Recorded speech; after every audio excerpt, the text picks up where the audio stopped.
Radius is remote identification dial-in user service, and it gives you centralized authentication, authorization, and accounting management for users who connect to and use your network. We'll walk through how to configure Radius on this edition of Tech Talks next.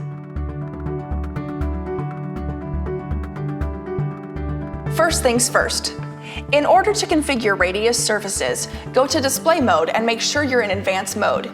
You'll see that you now show Radius server configuration options. First, configure the global settings by clicking on it, then clicking Enable. You'll see the authentication and accounting ports. These are the UDP ports that these services will be broadcasting on. We'll select the defaults as 1812 and 1813. Next, enable all trap services for when a user tries to log in to use Radius services. Click Apply. Next, enable the Radius server key. You can either keep the existing default key or create your own. In this demonstration, we'll create our own and click Apply.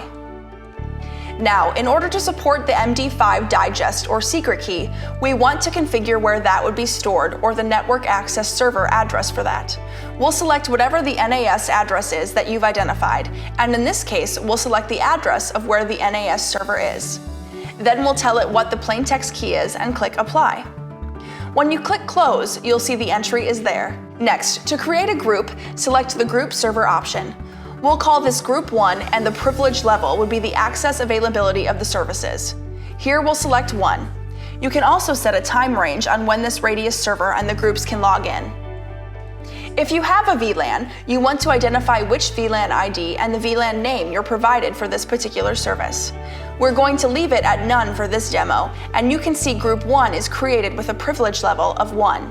Next, you'll want to start adding your users. I'll add in JQ Public, assigned to Group 1. Insert your plaintext key. You'll see that user has been added.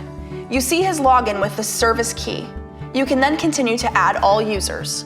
Since you enabled Authentication Reporting, you'll be able to see your server authentication reports, the event type, the authentication method, the network address of the NAS server, the user's IP address, and the time the person logged in.